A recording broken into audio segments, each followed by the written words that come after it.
So hi everyone, in this video we will going to answer the 5 questions. First question, what is important of plant taxonomy?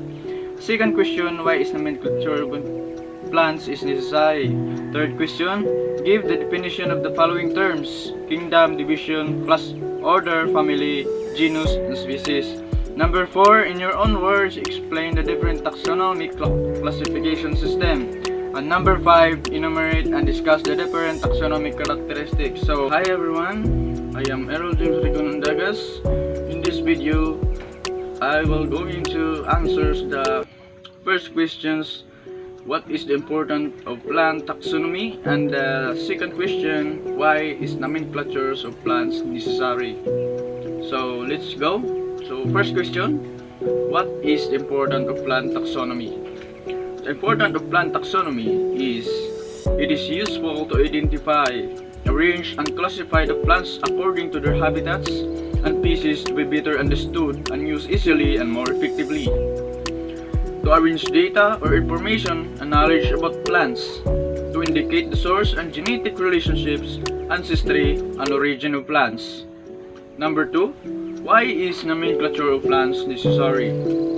Nomenclature of plants is necessary in order to provide scientific name to an organism. Not only for medicinal plants identification, but also for almost every discipline involving medicinal plants.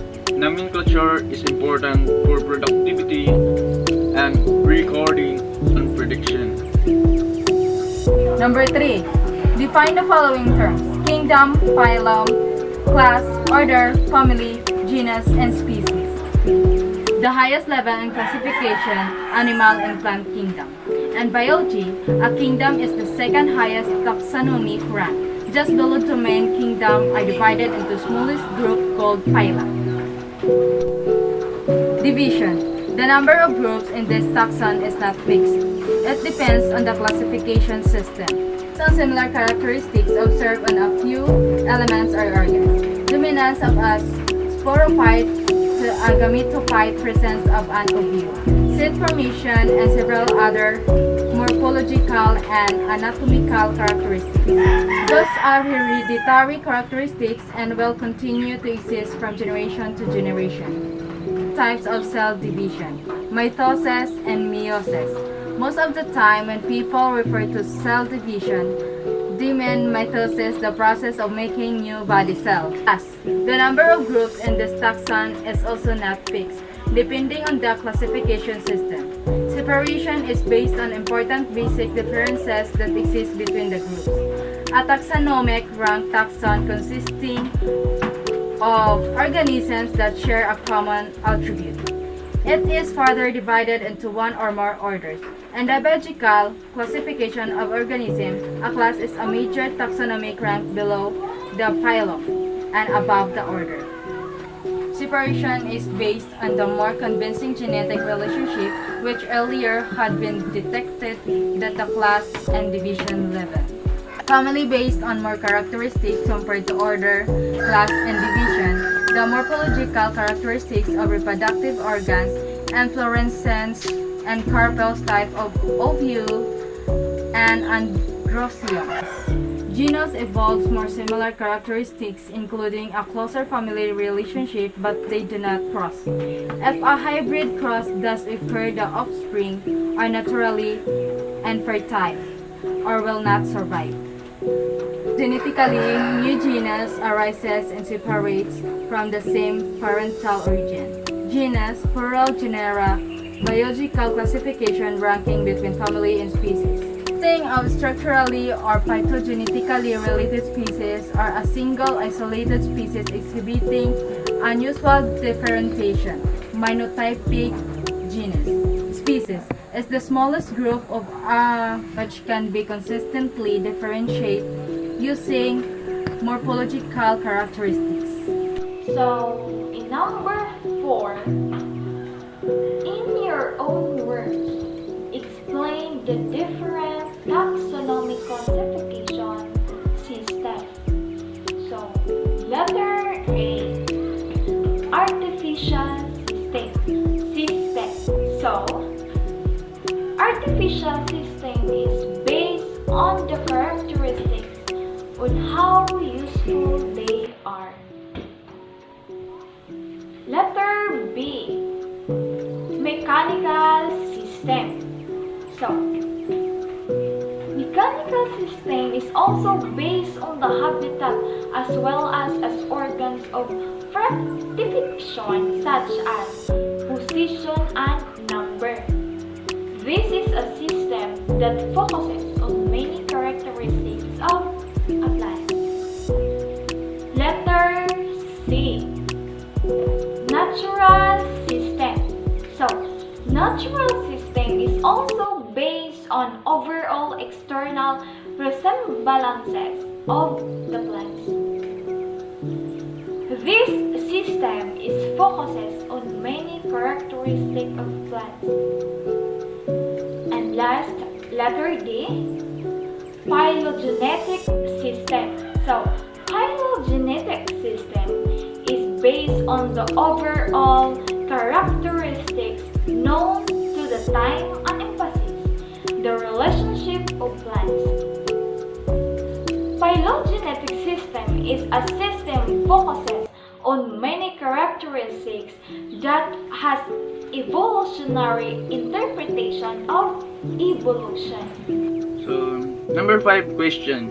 Enumerate and discuss different taxonomic characteristics. First, morphology. Plant morphology represents a study of the development, form, and structures of plant, and by implications, an attempt to interpret this on the basis of similarity of plant and region. There are 4 major areas of investigation in plant morphology, and this overlaps with another part of biology science. First of all, morphology is comparative, meaning that this morphology examines structures in many different plants of the same or different species. Between draws comparisons and formulate ideas about similarities when structures in different species are believed to exist and develop as a result of common inherited genetic pathways. Those structures are termed homologous. For example, the leaves of pine, oak, and cabbage look very different but share certain basic structures and arrangement of parts. The homology of leaves is an easy conclusion to make. The plant morphologist goes further and discovers that the spines of cactus also share the same basic structures and development of leaves in other plants, and therefore cactus spines are homologous to leaves as well. This aspect of plant morphology overlaps the study of plants evolution and paleobotany. Number 2. Anatomy. Plant anatomy or phytotomy is the general terms for the study of internal structures of plant. Originally, it includes plant morphology, the description of the physical form and external structures of plant, but since the mid-20th century, plant anatomy has been considered a separate field referring only to the internal plant structure. Plant anatomy is now frequently investigated at the cellular level, and other involves the sectioning of tissues and microscopy. Number 3. Palynology. Palynology is the study of plant pollen, spores, and certain microscopic plankton organisms in both living and fossil form. Botanists use living pollen and spores in the study of plant relationships and evolution, while geologists may use fossil pollen and spores to study past environments, stratigraphy, historical geology, and paleontology. Number 4. Cytology. Cytology, more commonly known as cell biology, studies cell structure, cell composition, and the interactions of cells with other cells and the larger environment in which they exist. The term cytology can also refer to cytopathology, which analyzes cell structures to diagnose disease. Microscopic and molecular studies of cells can focus on either multi-celled or single-celled organism. Number 5. Chemical and molecular approach to bacterial taxonomy has undergone drastic changes since the development of molecular biology. In the second half of the 20th century, the concept that macromolecules like proteins and nucleic acids could be used in an indicators of evolutions of living organisms was first suggested organism. They describe these macromolecules as molecular chronometers because the sequence of monomers in their hub changes slowly and randomly, and the numbers of changes in a particular micromolecule has increased linearly with geological time scale. So, chemical, Chemataxonomy. The chemataxonomy uses chemical informations as the characters of taxonomic purposes. The chemataxonomy gives importance to the chemical character because the chemical character is not easily changeable. These characters are stable and ambiguous.